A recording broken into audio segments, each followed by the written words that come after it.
set. Dennis, can you hear us? Yes, I can hear. Okay, great. Good morning, everybody. Today's April 18th. 18th.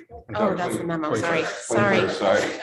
Memo says 18th. Today is April 21st, 2022. We're at a finance committee meeting of the Dairy Board of Education, and it's our regular monthly meeting, the report through March. So I'm just going to hand it off to Rich. Sure. So this is the financial report through March. We are projecting a year-end positive balance of $664,287, which is about $12,000 higher than the previous month.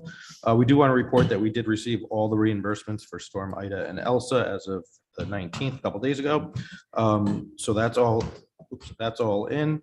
So as part of the April financial report, we'll bring a transfer to cover the deductible of $10,000. The changes from the previous month include a negative balance of $127,150 across a few facility accounts, primarily custodial supplies, which have seen an increase in a number of items, including floor stripper and wax of about 10%, electrical materials needed for some rewiring at the middle school in Tokenique, and some fire alarm repairs.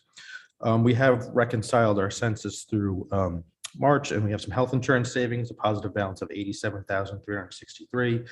The breakdown is $2,000 in vision savings, $35,000 in HSA contributions, $47,300 in health insurance premiums, $33,000 in life insurance, and then $60 in the EAP plan. We do have some salary savings for turnover and step savings and special education for just over $3,000. Diesel fuel shows savings of $28,200. Legal fees continue to trend positive by another $11,900. Some small savings in instructional supplies, teaching supplies, and travel for $2,200. We continue to receive reimbursement for some employees who are out on workers' compensation, so that's another $7,900. And then ELP tuition is down $853 as we did have a student reclassified into special education. So the breakdown between the various accounts, general education RCs continue to remain a positive $116,000. Special education RCs are a positive $546,000, and that's primarily due to excess cost reimbursement. And then the COVID RC is a positive $1,700.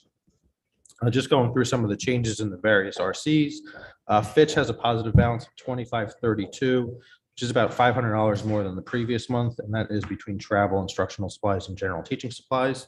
While no change from the previous month, RC3, we just want to highlight that positive balance in the unfilled student interns will be a superintendent's adjustment in the April report to help offset the cost of a long-term sub for the principal out on maternity leave. There are no changes in RC5, 7, 8, 9, or 10. Going to RC12, as I mentioned earlier, we do have a deficit in emergency repair, which is the deductible for storm costs, and that'll be $10,000, which we will bring a transfer in the April report. We do have some transfers for this month, which include custodial supplies, which are showing a deficit of $18,000. It is primarily due to inflationary cost and stripper and wax for the floor gyms. We typically purchase those materials in May and then do that work at the end of June when school lets out.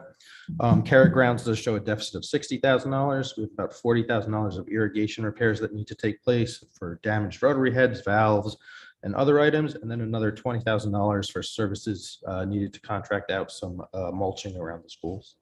Fire alarm shows a deficit of $22,000. Our semi-annual inspection identified some need for repairs on fire pumps and valves and detectors at the middle school, high school, and central office. Electrical materials shows a deficit of $27,000. We do need to do some electrical work at the middle school for about $18,000, and then another $9,000 for some electrical work at Tokenique for some ballasts repairs. And then revenue, use of fields, and building rentals continue to be positive when netted together. No change in RC13, RC16.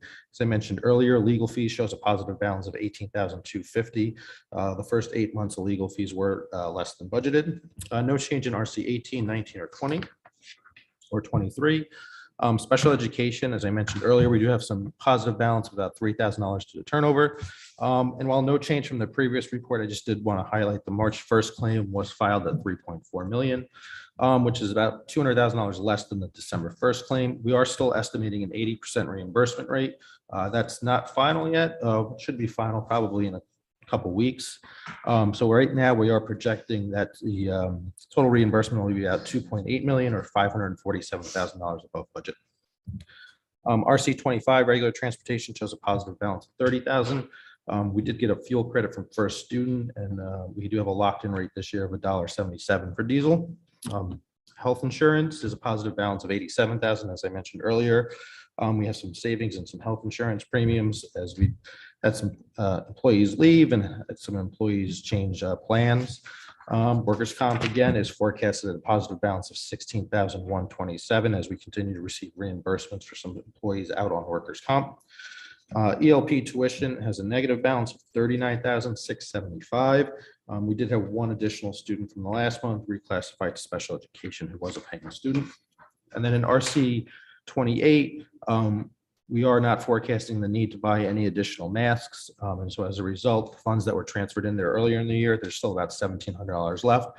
So we're assuming that will not be spent for the end of the year. Rich, could you just run through the grant financial report really quickly too? Sure. Before questions. So the IDEA grant remains relatively the same. We are forecasting a positive balance of $92,000. That does get carried over into next year as it is a 2-year grant. The IDEA ARP grant, we did flag during the budget season. We are intending to use for fiscal 23 for the additional SLP and psychologist. Title I, which is primarily for an interventionist and professional development, remains unchanged, as does Title II. Title III does support EL learners and is about $7,700. Title IV, we are intending to carry over for professional development for next year. The special education COVID grant was for ESY services, which has been expended in full for $20,000. The special education recovery ESSER 2 grant, which was a new grant awarded a few months ago for $124,500, remains unused and will be used for recovery services in fiscal 23. The ARP ESSER grant, which was just over $1 million, we are forecasting a positive balance of just over $100,000. Part of that is to carry over into next year to offset some of the costs for ESY. That's really just a timing because ESY starts the last week of June and then carries into July. We did have a resignation of one of those 1-year interventionist positions about a month ago. So we have salary savings there and a couple $1,000s in savings from price point changes in the Busonics that were purchased. So when the year closes, we'll end up having to do a transfer to the state to reallocate that $100,000. So that's available to the school district. And then the Unified Sports Grant is expended to support unified sports at the elementary level. And then just moving to the food service report. Thank you. The food service report, we did have a very good month in March, about an $89,000 improvement from the previous month. We are cash flow positive. We did reference that we'd be positive in the spring. We're positive in the spring. We're actually forecasting a year in balance that should exceed 6 figures, which will be better than the food service fund has been in well over 5-6 years. Sales continue to remain strong. If we look at April, which is not on the report today, we're averaging about $14,000 a day sales. Can we have a meeting there and have breakfast? Any questions? Dennis, go ahead, you first. Thanks, John. Rich, yeah, just 2 quick questions. One, food service, where does that reside and how much did I tried to look it up last night, and how much did we budget to have as a balance? Sure. So it sits in an agency account, so it's outside of the operating budget. So it's intended to be a self-operating budget. Okay. We expected this year to be about a positive 50, so we'll probably double that. So we're able to actually retain those earnings because it is an agency account. If we look back pre-COVID, we had a fund balance of about $300,000. And the reason for the fund balance essentially is if you have a refrigerator that fails or some type of equipment that fails, you don't want to have to take the school offline. You want to be able to repair that. And then, as we talked about during the year, the fund typically is cash flow negative in the beginning of the year because you're buying a lot of food, you have your staffing costs, and then sales kind of trickle in as the students start. And so you have to carry a little bit of a balance so that you're not, operating at a deficit in the beginning of the year. Okay. So we'll be about, $50,000 better than we expected when the year started. And my second question is, when does our fuel contract expire? Sure. So the contract for $1.77 expires June 30th, but prior to the budget, we locked in at a new rate.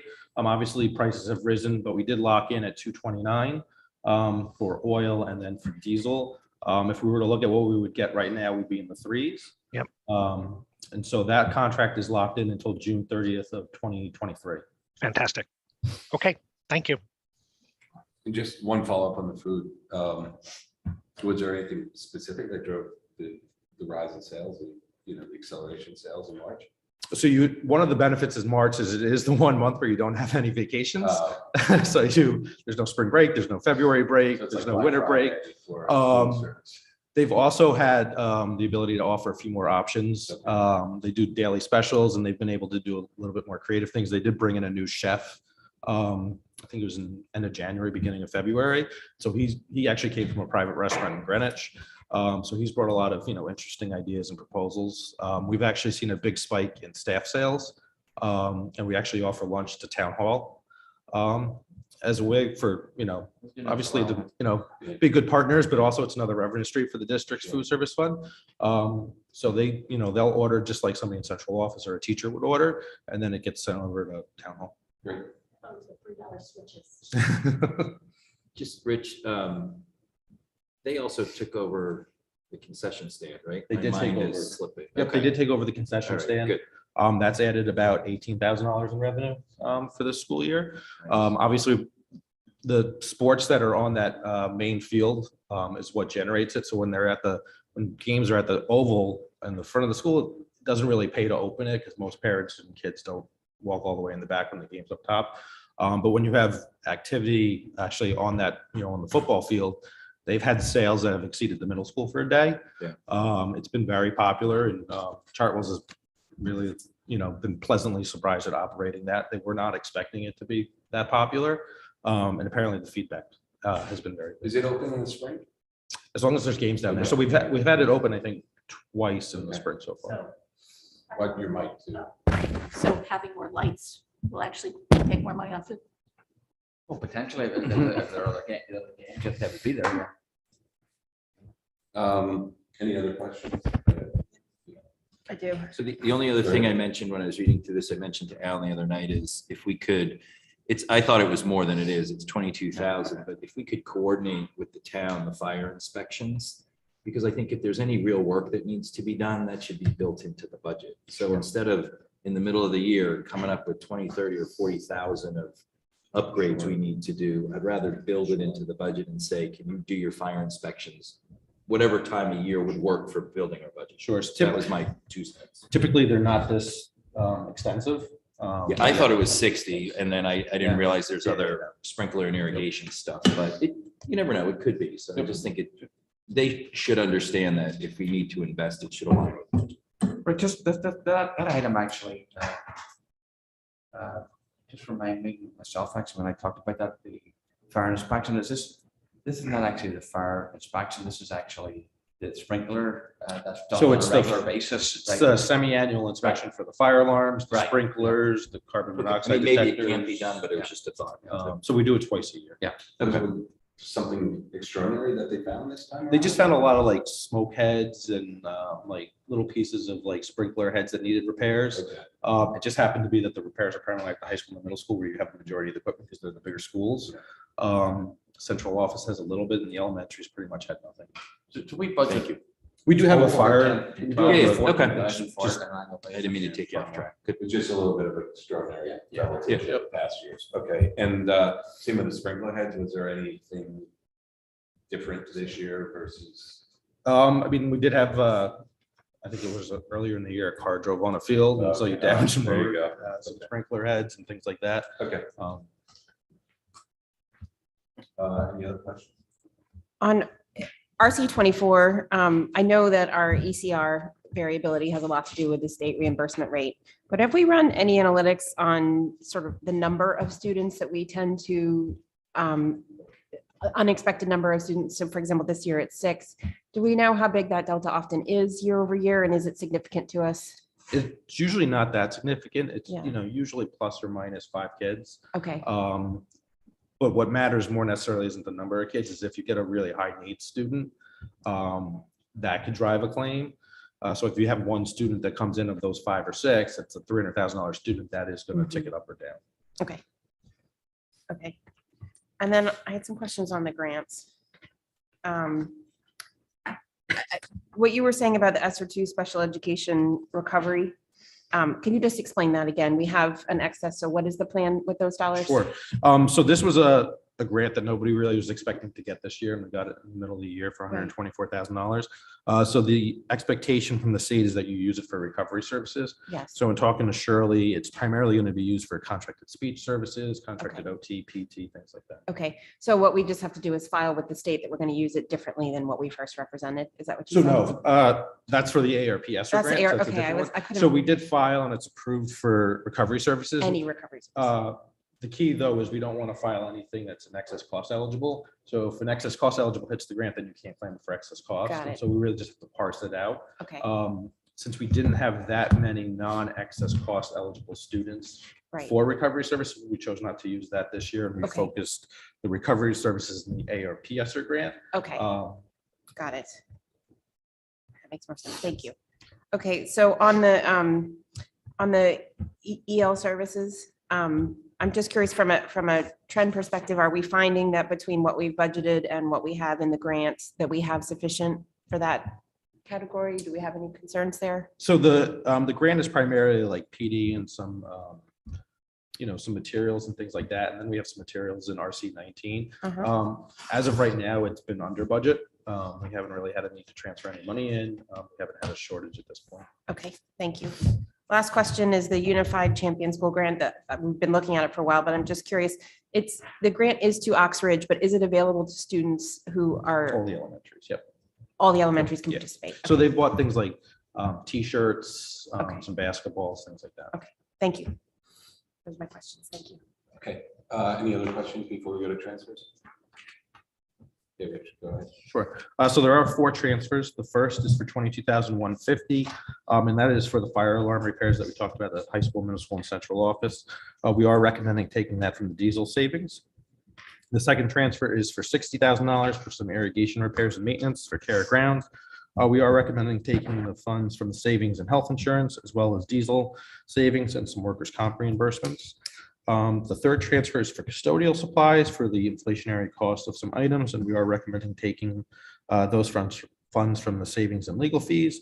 And then the fourth transfer is for $27,000 for electrical materials, and we are recommending taking that from the savings and health insurance, as well as the adult ed cooperative with Stanford. So I would propose recommending this to the board as we go forward Yep. to the next week's meeting. Any objections, Dennis? Sounds good. I'm in agreement. All right, any other questions, anything else? Okay, I guess we'll move to public comment.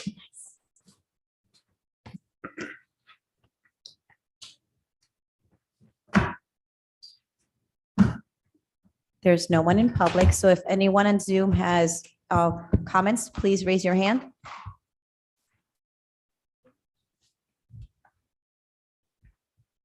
There are no raised hands. All right, so can I get a motion to adjourn?